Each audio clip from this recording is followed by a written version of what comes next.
Дархуул аймгийн засаг даргын тамгын газар авилгатай тэмцэх газар дархны мэтгэлцээний нэгдсэн танхим нийгэмд үйлчлэх төрийн бас байгууллага их засаг олон улсын их сургуулийн Дархуул аймаг дахь салбар сургууль хамтран төрийн албан хаагчдын ёс зүйн шударга байдал авилгаас ангид байх хандлагыг төлөвшүүлэх, урьдчилан сэргийлэх, мэдлэг шүүмжлэх сэтгэлгээг хөгжүүлэх зорилгоор мэтгэлцээний тэмцээнийг зохион байгууллаа.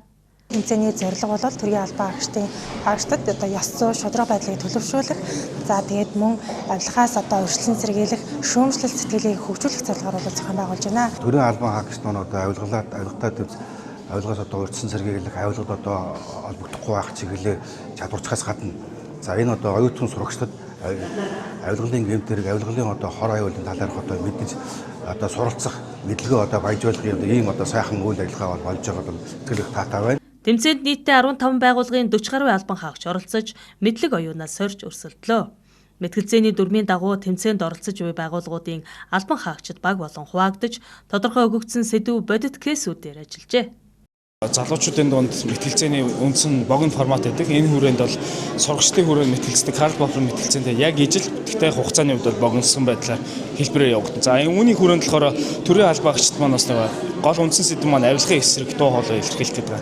Тэгэхээр авилга гэдэг нь өөрөө өгөх, авахаас гадна ер нь үг үйлдэл бүх зүйлээс илэрж идэг зүйл. Тэгэхээр санаатай болон санаандгүй тохиолдолд бас хохирогч болж байгаа төрийн албан хаагчид зөндөө байгаа. Анхан шатны хүмүүс өөрийн мэдлэгээ алдсан тохиолдол байдаг учраас мэтгэлцээний энэ суур судалгааны зарчим, мэтгэлцээний мэддэх зарчим, мэтгэлцээний суралцах зарчим, илэрхийлэх, чадамжтай илэрхийлэх зарчмыг суралцсанаараа төрийн албагч өөрөө бас аливаа зүйлээс өртөх байдлаа өөрийгөө хамгаалах бүрэн боломжтой болж байгаа юм байна гэж харж байгаа. Өнөөдөр болохоор бид нэр албан байгууллага болон засгийн газрын хамт олонтойгоо нийлээд мэтгэлцээний сургалт явуулж байгаа. Энд болохоор төрийн албан хаагч нартайгаа хамтраад оролцож байгаа надад маш их авштай байгаа. Тэгээд маш их зүйлийг мэдээж үлдэх бахаа гэж бодож байна.